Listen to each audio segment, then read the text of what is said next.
Hi YouTube.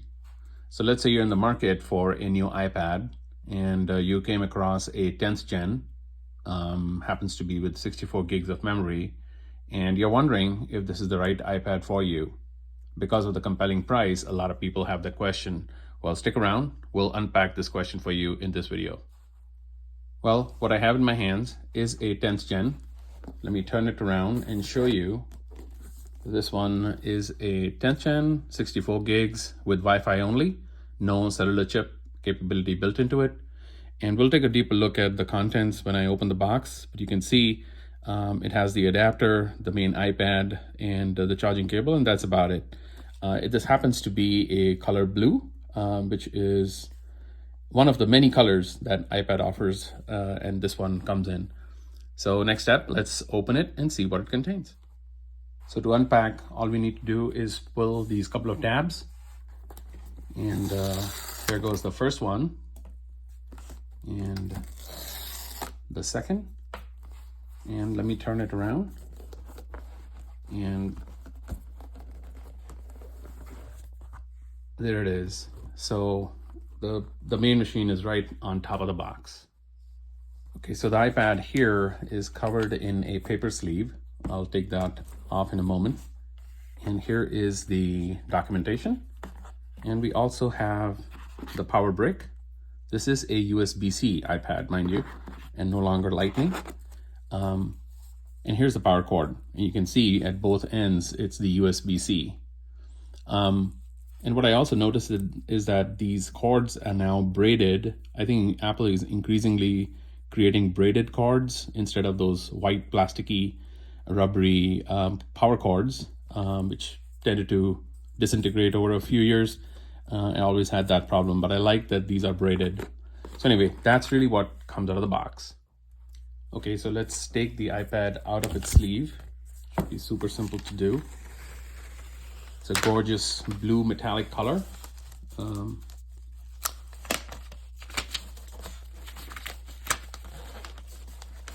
It's a pretty thin design too. Let me put the paper sleeve aside. Okay, so let's take a quick look at the physical features of this iPad. So at the top, you can see there is your rear-facing camera. You have a little microphone. You have obviously the Apple logo, and you also have on this side the connectors to your Magic Keyboard or a aftermarket keyboard in case you purchase that. So those are the connectors for that. At the bottom here, you'll notice your USB-C power cable that attaches right here. You have the speakers, there are a couple of them. And then on this side are the two volume knobs for up and down. And you have this special button, which is rather large compared to other iPads, for your fingerprints and to power on and off and various other features that are built into this button right here. And out here, you'll notice there is no longer the power button that used to be right here. And the other thing to also mention is that this iPad, fortunately, has the camera, the front-facing camera built right on top over here, which gives you a much natural viewing angle versus being on this side right here, which gave you that awkward side-facing experience. So I'm so glad Apple made that design change. And so now the cameras are built right up here for a natural landscape, FaceTiming or things of that nature. So this iPad 10th gen was introduced by Apple back in 2022. And matter of fact, going into 25, it's still being offered by Apple. In fact, Apple is still selling their 9th generation iPad, which I find interesting. And I think it's part of a broader marketing strategy or a selling strategy by Apple. They have this price ladder that they want the customer to climb, and they offer you something at each step of the ladder, right? So you get the 9th gen, you get a little bit of functionality. There is a compelling offer there, but you start thinking to yourself, if I put in a little bit more money, I get X and Y features, and you climb that next level on. So I think this 10th gen iPad is a step in that ladder towards the iPad Pro, which is their top of the line. But obviously that's a lot more money. And so, there's something in the Apple iPad ecosystem for everybody, I guess. Okay, so as you saw in the thumbnail of this video, we are going to cover 7 pros and 7 cons of this iPad 10th generation. And I'll start with the pros. Okay, so the first pro I'd talk about is its pricing, right? So for that $300 mark iPad, I think this is one of the better iPads that you can hope to purchase. Obviously, this is a 64 gig model. If you end up buying the 256 GB model, obviously you are paying a lot more. I think the cost will go up by about $150 for that extra storage. But for this 64 gig model, you're looking to spend about $300, right? Depending on the time of the year, with sales going on and so forth. But it's going to be in that $300 ballpark. And I think it's solid pricing for what this iPad really offers to you. The next pro that I'd like to talk about is its large 10.9-inch liquid retina display. So, we all love and know the retina display. It has been around for a while. And, I think Apple screens have been fantastic from the get-go. So yeah, this one is no exception. You get a really vibrant and sharp screen, which offers a high quality viewing experience for whether it's a video, you're playing on your favorite channel, or you might be, playing any kind of or browsing the internet, for example, right? Looking up a recipe, or you are playing a game, right? So you'll see that the iPad really works nicely for some basic apps. Obviously, it might not do a lot in terms of a very advanced game, but for all these kind of basic applications, this iPad is going to be just fine. I would even say basic video editing or word processing, things of that nature, it's going to be no problems doing it on this iPad. If I show you the difference in its form factor, right? This one has the sharper edge design, whereas this 8th generation has a smooth edge on one side, and then it has a sharp edge right here at the bezel. So it's a different design. You can see the screen size is a little bit bigger here, versus the button, which used to be at the bottom with this 8th generation and so on, is no longer available in iPads. You operate this directly using the touchscreen. You also have the difference in positioning of the camera. So on here, this is more for portrait type of FaceTiming and things like that.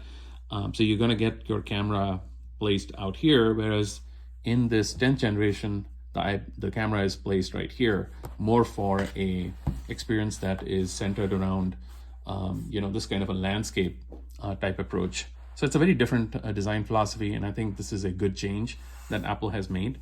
But I wanted to show you a side-by-side comparison of a 8th gen and a 10th generation. So let's put this aside. The third pro for this iPad 10th generation is its A14 Bionic chip, right? So despite this being a budget model, the A14 chip really offers very good performance for daily tasks and everyday apps. And maybe even some light gaming, as I showed earlier. You could also do some basic photo or video editing, on this machine, and it'll hold its own. So I think for the average family that is going to use it, between kids and family use, I think this is a very good option in terms of its capability to process information and process, generate content. The fourth pro, in my opinion, is the USB-C port support. Now, USB-C is a general standard. I think more and more Apple products are adopting the USB-C standards, and Apple is letting go of the Lightning. And I think that's a welcome change, because with USB-C you get faster data transfers, you get improved charging, and really generally it's a good offers you better compatibility with accessories that you might have for other devices, because USB-C is a more generic standard. So you can see down here, it has the USB-C port, and on this 8th generation, which I was showing you earlier, it still carries the Lightning, right? So that's a big change, and I think that improves things for us going forward. So the fifth pro, with this iPad 10 generation is the improved front-facing camera. So on here, you can see the front-facing camera is right on the top. Hopefully you are able to pick that up. So anyway, it's right up here. And I think this is a much more natural experience. A lot of people, or most people, I would say, end up using this iPad in the landscape mode when they're FaceTiming or communicating with other people. And I think a 12 megapixel ultra wide with a wide angle camera is really what you would desire. And I think this thing delivers on it. So it's going to be great for video calls and even taking selfies. It'll do a really good job, especially with features like center stage. It's going to work great. If I compare this to the older 8th generation, the camera used to be up here, right? So it was more targeted towards a portrait kind of experience, and this one is more laid out for a landscape type experience. So anyway, I think this is a great good step from Apple. So moving on to the 6th Pro, I think it's the build quality and general design and aesthetics of this iPad. Apple has a really good design team, and I think they put out products which are very desirable. And they in fact proudly display this in most of their products designed in California and things like that. So obviously do a really good job of design, and this product is no different. I think it offers you a modern, slim design with these flat edges, which is more contemporary looking, and it makes it feel a bit premium, right, for the price that you're paying.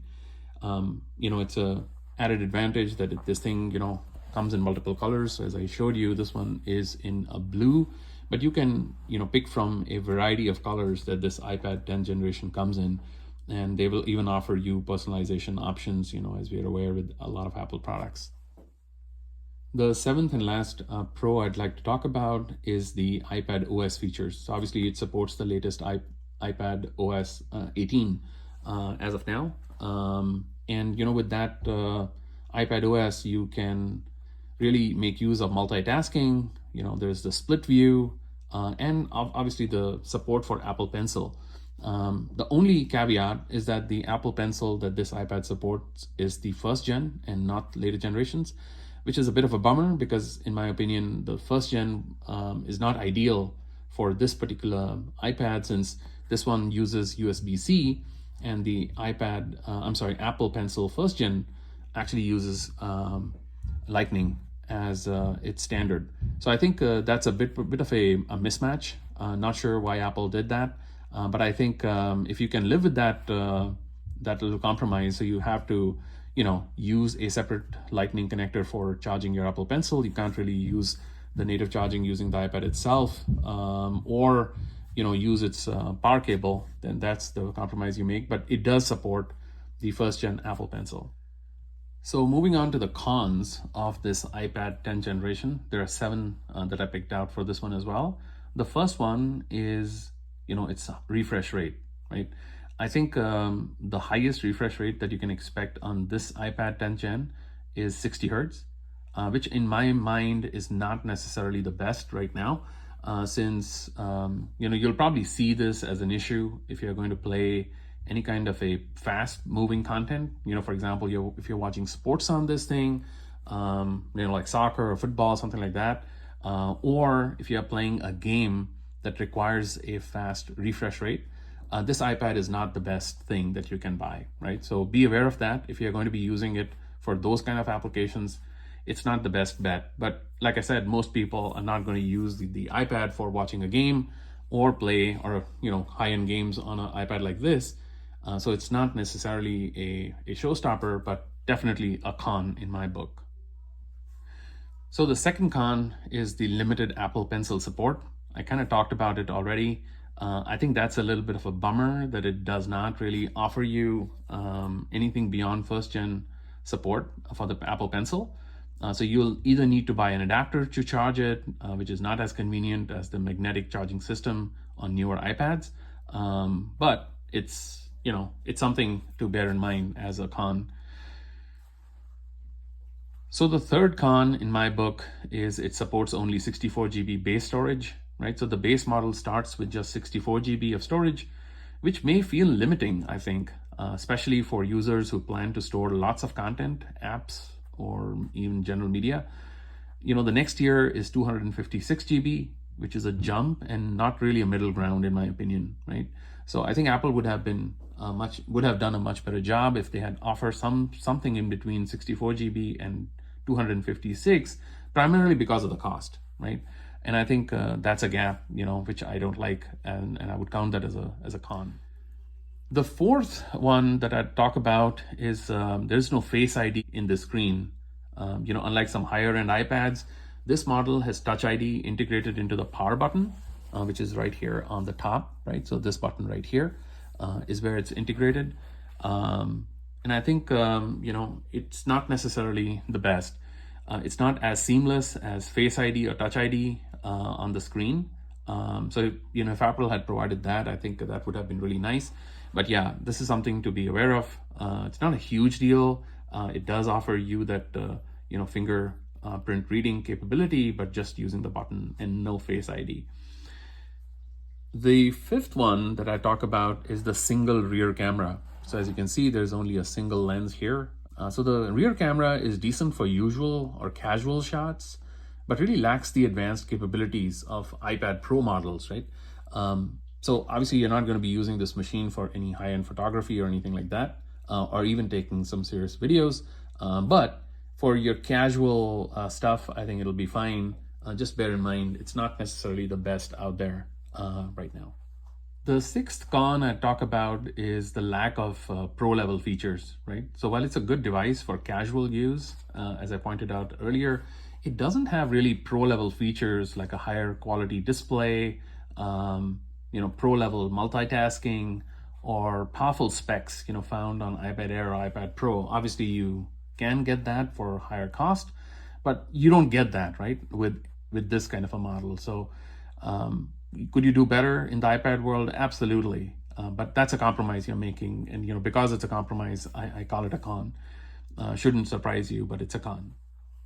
And the seventh one I talk about is the lack of, a 5G model in the base model.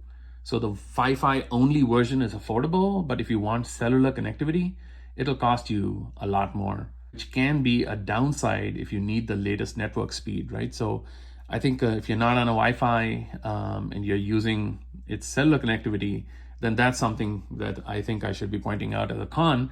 But again, if you're going to be using it around the house and you're not going to be using it on the go, using cellular connectivity, then I think that, it doesn't really count all that much. But for those of you who are going to be using it on the road, then this is something to bear in mind. There is no 5G in the base model. Okay, so overall, what's my conclusion? So the conclusion is the iPad 10th Gen is really a great choice for those who are looking for a solid, budget-friendly tablet with a good display, decent performance, and a modern design. However, if you are looking for advanced features like better performance, a higher refresh rate, or even professional grade tools, the iPad Air or iPad Pro may be more suited to your needs. So you do have to bear this in mind, that this is really for the average family user who is going to be giving an iPad to their kids, but they want to give them something that will work with today's apps, or use it for their own use, for casual video viewing, playing some games, not high-end games, but regular games, and using this for regular chores around with regular apps. I think this is going to be hands down, sufficient for most of those applications, which is really why I picked it, So if that is the kind of use case you have in mind, you can feel confident in picking up this iPad 10th Gen. I think 64 gig should not be that big an issue. I think it's plenty of space for, loading normal apps and not heavy duty apps like big games with a lot of footprint. So I think 64 gig itself is not a barrier. So anyway, that's kind of my review on this. If you like this video, please do share and subscribe to the channel, and I'll see you in the next one. Thank you. Bye-bye.